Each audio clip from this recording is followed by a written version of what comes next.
Hey everyone, welcome to Sam Sports Corner episode 65.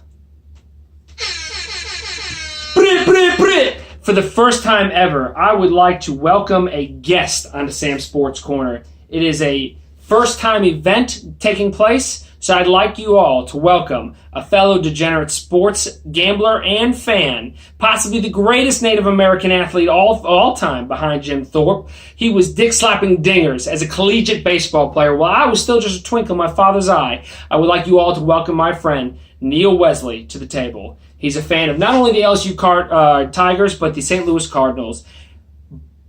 Both trash teams and organizations, but we're going to welcome him all just the same. Neil, do you have anything to say before we get started? Thank you for the intro and everything, and thank you for having me on your show. I just want to send a shout out to my biggest fan, AJ. Love you, buddy, and I'll see you soon. All right, we're going to jump right in with a few of the different sports. Well, just one sport we don't normally talk about, then we'll get right into the normal stuff. We're going to start off with a little UFC. Greg Hardy, former NFL superstar, I'd say, defensive end, and often scumbag, normal domestic abuser, and someone normally in trouble in the NFL, had his UFC debut last night. What'd you think of it? Pretty aggressive and everything. So he was disqualified in the second round for an illegal knee to the face. This took place. The guy had his hand on the ground, and a knee took place to the face, which makes it illegal as he is defenseless. First of all, this is a combat sport. What is an illegal knee to the face? I mean, where are we getting this at? Yeah, no, I agree. I think it's completely ridiculous. I mean, I guess there absolutely has to be rules within the sport. However, I think Greg Hardy's new to the sport, and Twitter's calling for his head to be completely banned from the sport. And I think that's a bit ridiculous just based on he's new to sport. We're talking about literally fighting hand-to-hand blood sport, and you get caught up in the moment sometimes. And I think he just took his head and kneed him to the face. I mean, he split his head open like a fucking grape. But when you're in the UFC, you kind of expect that to happen. What are your thoughts on that? Exactly. Grown men fighting in there. You get in the moment. It's either choke somebody out or get choked out.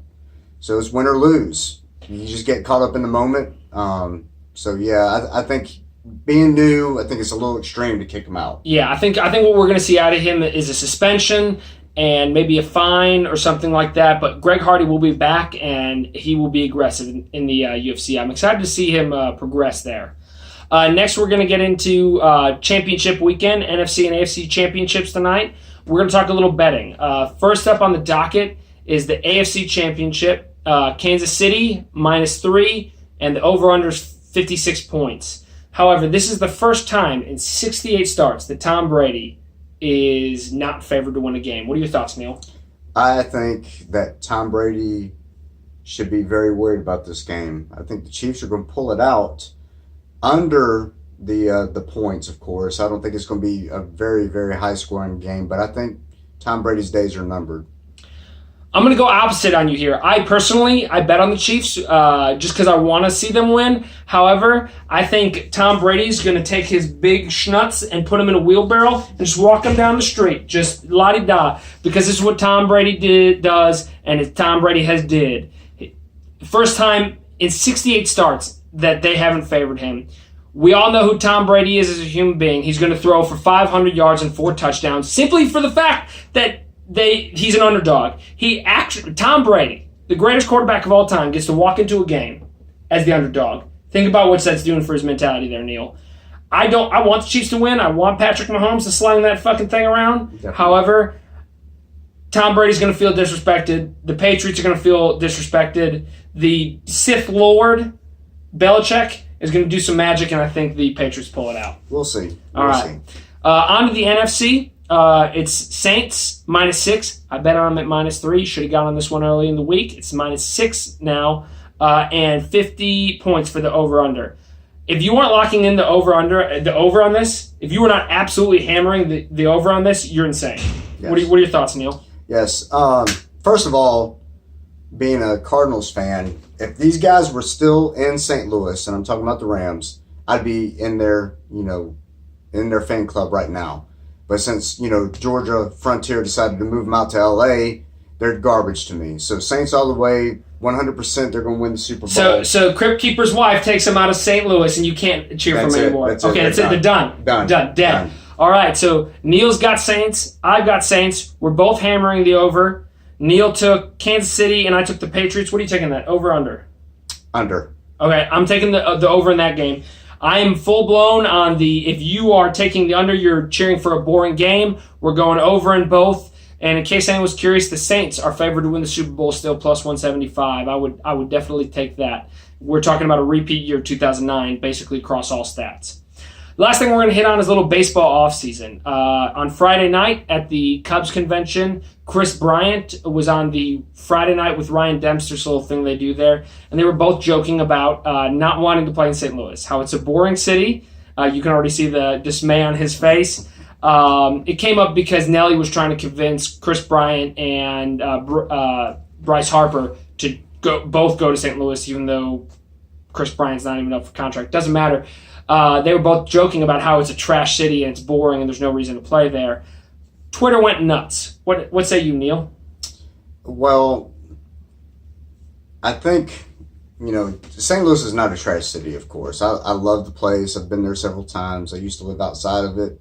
I think it's got a lot of unique characteristics. Now, granted, I've been to Chicago as well. Chicago's a beautiful city as well. You're from there, so I'll give you your props on that. Thanks, Neil.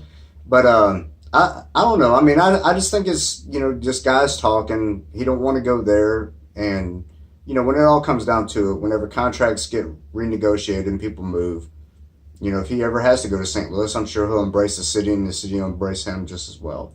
So just so everyone's tracking, Bryce Harper's absolutely not going to St. Louis. Yeah. It's absolutely not happening. I mean, but this is a great segue into the baby of the week. Oh, listen to that beautiful baby cry.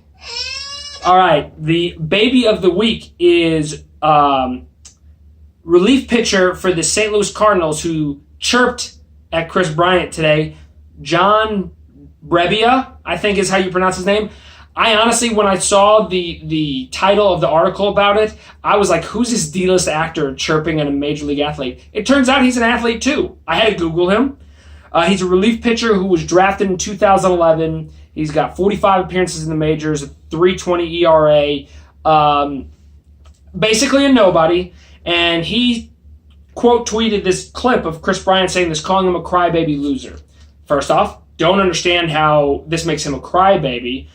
Second off, let's run through a little bit of Kris Bryant's stats to match up to his. He's a Hank Aaron Award winner, 2-time All-Star, 1-time Rookie of the Year, 1-time NL MVP, and he's a World Series champion. I don't know how that qualifies him as a loser by John Brebbia. I think he was just talking a little smack to the city across the street, and this John Brebbia strapped on his Pampers and his fucking binky and wanted to cry about it. And that's why he's the crybaby of the week. What say you, Neil? I mean, exactly. I don't even know who this guy is. And I'm a St. Louis Cardinals fan. Yeah, I don't even know who this guy is. First of all, get some street cred, buddy. If you get some accolades like the guy you're talking shit about, then yeah, by all means, send a few shots across the bow. But if you ain't, up on his level, don't talk shit to the guy. Leave him alone. You're a nobody. That's right. You're nobody, John Brebbia. If you happen to come across a show and that's not how you pronounce your scumbag name, go ahead and shoot me a message and let me know. Other than that, we hope you guys enjoyed the first episode of Sam's Sports Corner with a guest. Thank you for coming on, Neil. I enjoyed it. And I can't wait to see you next week. Cool.